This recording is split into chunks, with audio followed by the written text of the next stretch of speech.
বিশ্বনবী পাগলের মতো একবার হাউজে কাউসারে যাবেন, একবার সিরাতে যাবেন, একবার পুলসিরাতের দিকে, একবার হাউজে কাউসারের দিকে পাগলের মতো দৌড়াতে থাকবেন।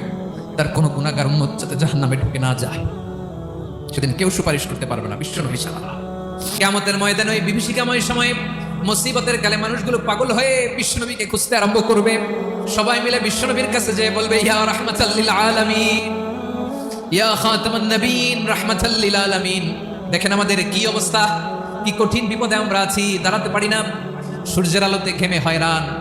আজকে কেউ সুপারিশ করতে পারবে না। সব নবীরা অপারগতা স্বীকার করেছে, তারা বলেছে আপনি ছাড়া কেউ নাকি আল্লাহর সামনে দাঁড়াতে পারবেন না, আপনি একটু সুপারিশ করেন। বিশ্বনবী বলবেন, আসো আসো, আজকের দিনে আমি ছাড়া আল্লাহর সামনে কেউ দাঁড়াতে পারবে না। বিশ্বনবী মাকামে মাহমুদে যে আল্লাহু আকবার বলে সিজদায় লুটিয়ে পড়বেন। আল্লাহ রাব্বুল আলামিন বিশ্বনবীকে এমন কিছু চমৎকার শব্দ শিখাবেন, ওই শব্দগুলো দিয়ে আল্লাহর প্রশংসা করে বিশ্বনবী কাঁদতে আরম্ভ করবেন। বিশ্বনবী এমন ভাবে অজর দ্বারায় সিজদায় লুটিয়ে পড়ে কাঁদবেন, রব্বুল আলামিনের রহমতের দরিয়ায় জোশ লেগে যাবে।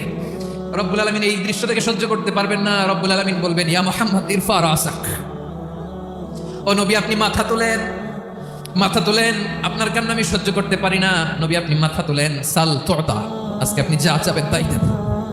নবী আপনি সিজদা থেকে মাথা তুলেন, সাল তুতা, যা চাবেন তাই দেব। ওয়াশফা তুশাফা, যার জন্য সুপারিশ করবেন তার সুপারিশ কবুল করে নেব। বিশ্বনবী এবার মাথা তুলবেন। যে বিভীষিকাময় সময়ে প্রত্যেক নবী বলেছেন আমি পারবো না, প্রত্যেক নবী বলেছেন নাফসি নাফসি, আমার কি হবে আমি জানি না, আল্লাহ আমারে বাঁচাও।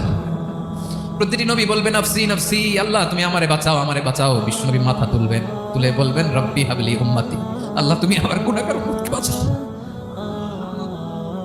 এই দুনিয়ার বুকে রব্বুল আলামিন সব নবীকে একটা করে দাওয়া মুস্তাজাবা দিয়েছেন, মানে যে দোয়া করলে কবুল হয়ে যায় সাথে সাথেই। দাও বিহা, দুনিয়ার সব নবীরা ওই দোয়াটা দুনিয়ায় করে ফেলেছে।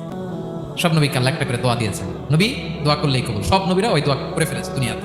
বিশ্বনবী বলেন আমি করি নাই, ওয়া ইন্নী আখতাবিউ দাওয়াতি শাফাআতান লি উম্মতি ইয়াউমাল কিয়ামাহ, আমার ওই স্পেশাল দোয়াটা আমি দুনিয়ার বুকে কঠিন বিপদে পড়েও কোনোদিন করি নাই। আমি আমার স্পেশাল দোয়াটা কিয়ামতের দিন আমার গুনাহগার উম্মতকে সুপারিশের জন্য রেখে দিয়েছি। আল্লাহ বলবেন নবী ইরফা রাসাক, মাথা তোলেন, আর কাটবেন না। বিশ্বনবী মাথা তুলবেন, আল্লাহ বলবেন সাল তুতা, আপনি যা যাবেন তাই দেব। ওয়াশফা তুশাফা, সুপারিশ করেন, সুপারিশ কবুল করব। বিশ্বনবী বলবেন আল্লাহ ওই স্পেশাল দোয়াটা দুনিয়াতে করি নাই, আজকে আমি তোমার দরবারে দাঁড়িয়ে কিয়ামতের দিন ওই দোয়াটা করছি। আল্লাহ আমার যে উম্মতের হৃদয়ে যাররা পরিমাণ ঈমান আছে, আমার একটা উম্মতকেও তুমি জাহান্নামে ঢোকাতে পারবা না।